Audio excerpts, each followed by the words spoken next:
So, it's time. The Minecraft movie. It's a movie. I'll admit, me writing and working on this video was really impulsive. I've yet to actually see the movie, because I've been waiting on a decent copy of it to come out on, my favorite websites.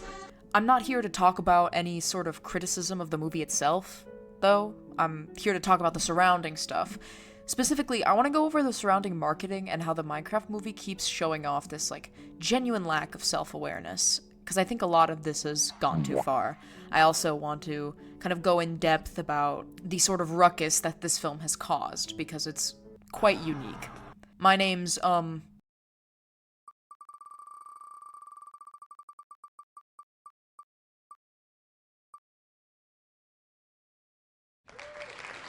Wayne, and today we'll be going over the rocky publicity surrounding the Minecraft movie.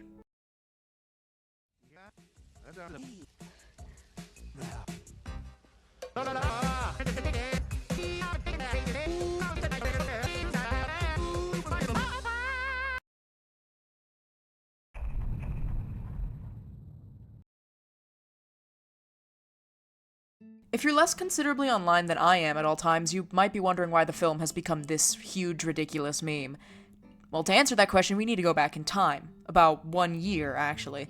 Back in 2024, it'd been confirmed that Jack Black would join the cast of the Minecraft movie. Also, I know it's technically referred to as a Minecraft movie, and I won't be respecting that whatsoever. If you have a problem with it, please take into account that even the French Warner Bros. Account doesn't fucking respect this. It should be not le, so yeah, who cares? Because I don't. And shortly after, in March, it'd been confirmed that he would actually sing in this film. User Raining Ketchup decided to grab a screenshot of the post by discussing film and sing over it. The rest is history. This video blew up. It did numbers on Twitter, and it was then reposted to TikTok, where it garnered even more attention. And I have to say that this is, in my opinion, probably the most memorable meme from the early days of the Minecraft movie being such a hot topic of discussion. Seriously, we went an entire year living off of that fucking meme. However, contrary to popular belief, this movie had actually been a topic of discussion for about a decade.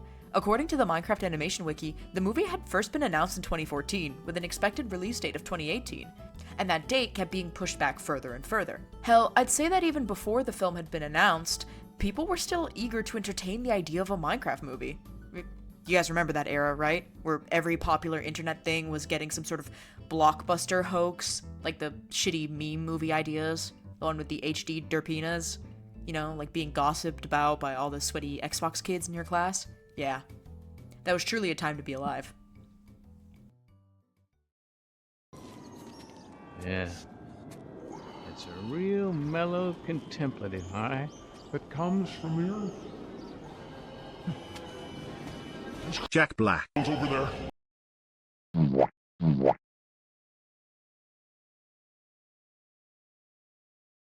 Fast forward to September of 2024. Warner Bros. Had dropped the first official teaser for the Minecraft movie, and very quickly, it started getting passed around like a case of lice amongst a bunch of elementary schoolers. This was pretty much the only thing people had to go off of for a while, so naturally, the internet did its thing and milked the shit out of not even 2 minutes worth of footage. Genuine madness, invincible fan levels of madness. The "I am Steve" quote became the thing to say amongst people, myself included, and then the release of 2 more trailers resulted in...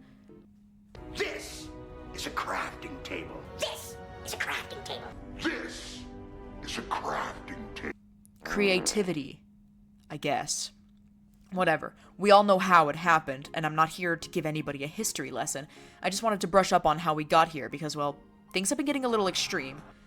I will also say that I believe that people being given these trailers and nothing else to work with definitely contributed to how crazy things got. I'm not saying that I Am Steve is actually some sort of sleeper agent code that activates people throwing popcorn at their screens, but I will say that giving the internet so much time to marinate with trailers that only consisted of these short, stupid phrases definitely contributed to it. Most movie trailers will typically provide more information, but pretty much all we got was just Jack Black naming things on the screen.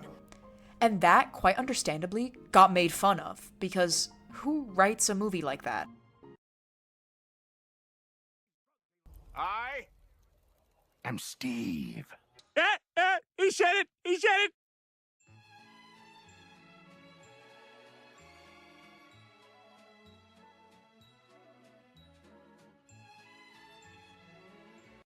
Look, I get it. I do personally also make a little face whenever I hear some sort of iconic line or even soundbite play in a movie I'm watching. Lord knows that I blow the fuck out of hyperbeam chats when actors say the title of the movie they're in. But that's different. That's in a confined space between me and my friends who have agreed on our behavior prior to sitting down and watching the movie. We have plenty of movie showings where we've collectively agreed that we can get loud and rowdy. But we also have movie nights where we decide to sit quietly and keep the chat usage minimal so we can focus on the film. Because, in my opinion, all of this really just depends on respect. Two types of respect, actually, and the first would be the respect for the film itself as an art, regardless of the movie you're watching. I do believe that most films do not deserve being given an audience that will treat it with ridicule. When you enter a theater, you're there to enjoy the movie. You're not there to be a court jester. And when it comes to serious movies especially, being loud and disruptive really dampens the film watching experience. That's where the second type of respect comes in. Respect for the other people around you. I saw Sinners in the cinema last week, and it was an incredible movie. I loved it all around, and I'm hoping to catch an IMAX screening of it before Thunderbolts replaces it in every cinema in this country. But the mood was soured by a group of teen boys who genuinely would not sit quiet or still. When you're at the movies, sure, you've paid for your seat, but so has everyone else. Everyone has a right to that space, and everyone has a right to enjoy the movie. You causing a scene keeps them from genuinely being able to enjoy the film at hand. And yes, I know, you're probably thinking, dude, this isn't The Godfather, it's the Minecraft movie. It couldn't possibly be enjoyed in a sincere manner. And to a degree, I agree. I do believe that the Minecraft movie is, at its core, a soulless husk of a film looking to make a killing off of young kids and young adults who are just there to laugh at it. However, when people make this sort of immense mess, it ends up being a larger issue than just, I couldn't watch my movie.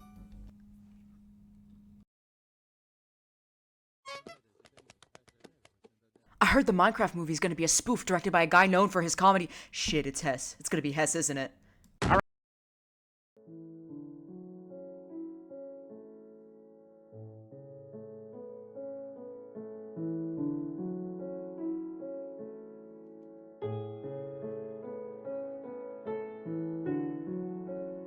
You know, these reaction clips to stuff like Chicken Jockey or Flint and Steel were actually funny at one point.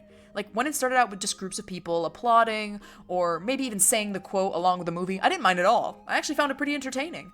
But then people started throwing popcorn. And more popcorn. And more popcorn. I'm gonna get straight to the point. Warner Bros. Has made so much money on this movie. Like, unbelievable amounts of money. You know who isn't making that amount of money? The people working at cinemas. The people who have to clean up the grease, and the popcorn, and the soda. And not only do these underpaid employees have to clean up after these toddlers stacked up on top of each other in trench coats, but they also have to deal with, well, apparently live animals being left behind in the cinema, too.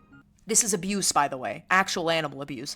Don't use real animals for your shticks. That's fucking foul. It's beyond being said at this point. You just don't do that. It seems like people don't want to have genuine fun anymore with this. Like, they want a sensationalized moment instead. They just want to see how far they can go to push things to the extreme. It's sort of a form of shock humor to me. You know, going from testing out the waters with a shocking or offensive joke, and then getting so used to those jokes that you sort of keep worsening them, because the previous amount of shocks just don't work anymore. But that isn't being funny, it just means you've become desensitized. People are just chasing after the high of being the craziest individual in the room, or in this case, the internet. It's a reflection of this overall culture that's been bred online, especially with apps like TikTok, where every moment is a chance at virality or popularity. Everyone wants their 3 seconds of fame.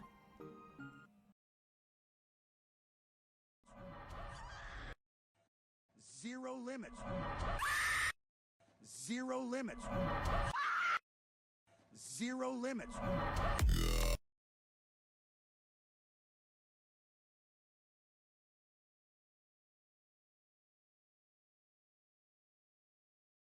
As many of you may know, the executives in relation to the Minecraft movie actually did reply to all of this controversy, and in my opinion, the reply was just about as tone-deaf as you'd expect. I personally think that this reply was just stupid, flat out. Not just because it showed a huge lack of respect to people that work at the movies, but also I just think it's cringe. Can I say that? I feel like the executives behind this film are seeing how much money they're getting from all these viral videos, so they're trying to appeal to their audiences and seem hip and cool and in the know about trends. It's a legitimate form of marketing, but I can say it's never really worked on me personally. It actually kind of reminds me of what happened with Wicked when Cynthia Erivo encouraged fans to sing along during movie screenings that clearly weren't meant for it.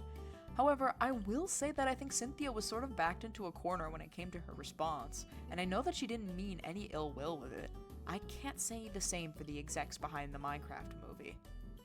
The executives know very well that the jokes are being pushed too far, and they've cashed in on it, even introducing the possibility of specific screenings where people can freak out or whatever. Kind of like those rage rooms, I guess. And personally, all these discussions of disrespect and destruction aside, this was just an absolute failure of decision. This sucked. Literally nobody would want to continue to write a joke if it's been adopted by the executives or any similar individuals. Like, think of the sheer amount of running jokes and memes that Mr. Beast has cashed in on and then effectively killed. Remember Ice Water Guy? Remember him? Well, he's dead now. Yeah, you can thank Jimmy for that.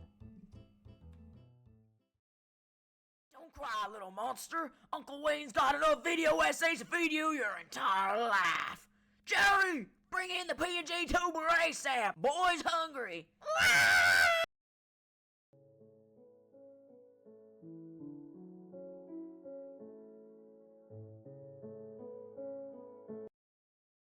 This video was pretty short, probably because of how impulsive it was, and honestly though, I got all my necessary thoughts out, so I'm happy.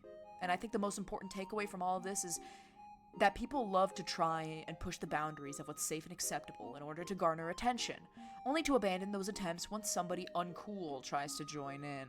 It's kind of like middle school cliques, where everyone's doing one thing, and suddenly the nerd does it too, and oh, suddenly that's not cool anymore, you know? And I'm not saying that I didn't want people to abandon trashing cinemas, because I do. You suck if you do that. And the same issue happened with the Gentle Minions trend, which I found equally stupid. But I will say that I found it interesting how easily corpos can kill a running joke or meme just by touching it. They kind of have the cheese touch. I'm sure somebody with a bit more smarts, and someone who's had lunch, which I haven't and I regret that, could make an excellent point about humor being organic, and how people tend to turn their backs on anything that seems like an industry plant. But again, unfortunately, I can't think very clearly today, so my generally surface-level analysis of this whole situation is pretty much all I can do for you guys. Either way, thank you so much for watching, and I hope that my little fun project is enjoyed by a few people.